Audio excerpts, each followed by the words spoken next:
O judô é o esporte olímpico em que o Brasil mais conquistou medalhas, com 28 medalhas conquistadas até o fim dos Jogos Olímpicos de Paris em 2024, incluindo 5 ouros.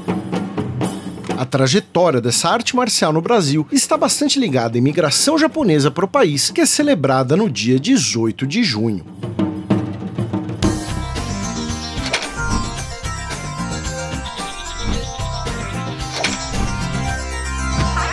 Sejam bem-vindos ao Nerdologia de História. Meu nome é Felipe Figueiredo, formado em História, colunista, podcaster, youtuber e professor. E entenda mais sobre a população do Brasil nesse Nerdologia sobre a história da imigração japonesa no país. O judô é uma arte marcial consolidada no final do século XIX pelo japonês Kano Jigoro, que fundou uma escola e um dojo em 1882. Anos depois, em 5 de novembro de 1895, foi assinado em Paris o Tratado de Amizade, Comércio e Navegação entre Brasil e Japão, estabelecendo as relações diplomáticas entre os dois países. É um momento em que o Japão passa por profunda transformação de sua economia, com a crescente industrialização e da sua imagem exterior, se projetando como uma potência militar em sua região. Essa transformação não foi tranquila e pacífica, com diversos problemas sociais e econômicos internos, como endividamento e exploração da população rural pobre que, por dívidas, perdia o acesso à terra. Também existiam tensões sociais pela disponibilidade das terras férteis japonesas, cuja grande maioria ficava nas mãos de algumas poucas famílias da aristocracia japonesa. Além disso, as ilhas japonesas são montanhosas e apenas cerca de 1/5 de suas terras são aráveis. E precisamos ter em mente que o Japão sempre foi um país bastante populoso.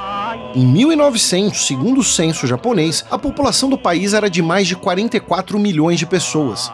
Havia desemprego e a busca por trabalhos fabris aumentou a densidade populacional das cidades com a construção de cortiços e moradias improvisadas. Ou seja, para as autoridades imperiais japonesas, existia terra de menos para japoneses de mais, muitos deles endividados e pobres. Incentivar a imigração serviria então para o governo japonês como uma maneira de aliviar as tensões sociais no país.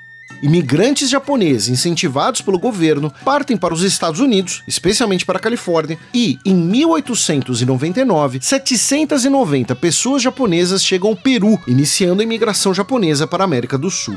No Brasil desse período, havia um debate dentro do governo sobre a imigração japonesa. De um lado, alguns defendiam a imigração, já que, ao contrário do Japão, o Brasil tinha uma população reduzida comparada ao seu território, com cerca de 17 milhões de habitantes. Era necessária mão de obra rural após o fim da escravidão de pessoas negras, e a população de origem africana deveria, na visão de muitas pessoas, ser substituída. Por outro lado, muitos eram contra a imigração japonesa por verem pessoas da Ásia Oriental também como inferiores. Em 1890, um decreto presidencial proíbe a imigração de pessoas da África e da Ásia. E, em 1901, o então chefe da primeira missão diplomática brasileira ao Japão escreveu contra a mistura com raças inferiores. É importante deixar claro que todos esses atores políticos envolvidos eram movidos por ideias racistas, falsamente científicas de hierarquização de raças, e buscavam o desenvolvimento do Brasil por uma suposta melhoria racial, parte do que é chamado de eugenismo. Eles só discordavam em como hierarquizar racialmente as pessoas japonesas. Além disso, havia uma onda global de racismo contra pessoas da Ásia Oriental e do Sudeste Asiático, algo chamado de perigo amarelo. Em meio ao debate racista, no início do século XX, ocorrem as primeiras propostas para a imigração de japoneses para o Brasil, com 2 marcos em 1907. A fundação da primeira colônia agrícola japonesa do Brasil, pelo jurista japonês Saburo Kumabe, na Fazenda Santo Antônio, em Conceição de Macabu, no Rio de Janeiro, que durou 5 anos e foi formada por japoneses que migraram custeando a própria viagem. E a assinatura do primeiro acordo de imigração em larga escala entre o governo do estado de São Paulo e autoridades migratórias japonesas. No dia 18 de junho de 1908, chegou ao Porto de Santos o navio Kasato Maru, trazendo 781 pessoas japonesas para trabalhar nas plantações de café do estado, com comentários racistas na imprensa. Como curiosidade, essas não foram as primeiras pessoas japonesas a pisar no território onde hoje é o Brasil. O primeiro registro é de 1803, com 4 marinheiros japoneses que foram resgatados por um navio que realizou a primeira circunnavegação russa do globo, com os japoneses a bordo. Entre 1908 e 1941, vieram exatamente 178.771 japoneses para o Brasil. 2 fatores explicam um grande e crescente número de imigrantes. Primeiro, o fato que os contratos de imigração eram feitos por famílias, com a proibição de imigração de homens sozinhos. A imigração de famílias facilitou a adaptação. Segundo, em 1924, os japoneses foram proibidos de migrar para os Estados Unidos, tornando o Brasil o principal destino no continente americano. Em 1911, temos o registro da primeira compra de terras por japoneses e, em 1915, a fundação da primeira escola japonesa. Foi em 1914 que um dos japoneses que chegou ao Brasil se chamava Mitsuyo Maeda, que introduziu o judô no país e foi sensei dos irmãos Carlos e Hélio Gracie, sendo importantíssimo para o desenvolvimento do jiu-jitsu brasileiro. Nesse período da década de 1910, muitos japoneses passaram a residir na ladeira Conde de Sarzedas, na cidade de São Paulo. O local era próximo do centro da cidade e permitiu o aluguel de cômodos de sobrados por imigrantes pobres. Desse núcleo que nasce a comunidade japonesa do Bairro da Liberdade.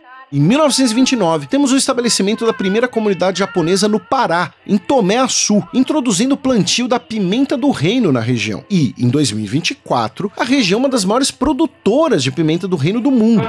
Com a ditadura do Estado Novo e a Segunda Guerra Mundial, começa um período de discriminação institucional e de violência étnica contra os japoneses no Brasil. Em 25 de dezembro de 1938, todas as escolas em idioma estrangeiro são fechadas no Brasil e, em 31 de agosto de 1941, é proibida a circulação de jornais em japonês. A comunidade japonesa no Brasil era com maiores índices de alfabetização, mas em japonês, e uma parcela considerável não era alfabetizada em português. Em 19 de janeiro de 1942, as relações diplomáticas entre Brasil e Japão foram rompidas, a chegada de novos imigrantes foi proibida e a comunicação postal foi interrompida. Japoneses e nipo-brasileiros não podiam viajar pelo território nacional sem um salvo-conduto expedido por autoridade policial. Nesse contexto de guerra e perseguição, foi criada, no interior de São Paulo, a Associação Nacionalista Japonesa Shindo Henmei, que cometeu atentados violentos contra japoneses e nipo-brasileiros que fossem vistos como desleais ao Japão. A Shindo Henmei matou 23 pessoas. É um tema que vocês pedem bastante aqui no Nerdologia e que veremos em um vídeo próprio. Em julho de 2024, a Comissão de Anistia do Ministério dos Direitos Humanos aprovou uma série de reparações para a comunidade nipo-brasileira, incluindo um pedido oficial de perdão pelos abusos de autoridade sofridos por essas pessoas. Depois da Segunda Guerra Mundial, a imigração foi retomada, com dezenas de milhares de japoneses chegando no Brasil. Muitos deles eram de Okinawa, o que já vimos aqui no Nerdologia. Tivemos uma cada vez maior presença de japoneses e de nipo-brasileiros na vida pública brasileira. Por exemplo, em 1955, Ikushige Tamura foi eleito deputado federal por São Paulo, tornando-se o primeiro parlamentar nacional de origem japonesa do mundo. Para celebrar e registrar todo esse processo, em 1978 foi inaugurado o Museu Histórico da Imigração Japonesa no Brasil, em São Paulo.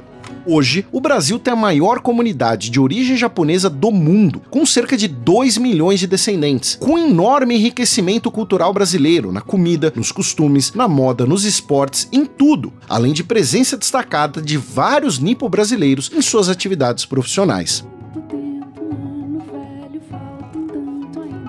Lembro que esse vídeo é um recorte, claro que infelizmente muita coisa interessante ficou de fora e fontes e sugestões estão aqui na descrição.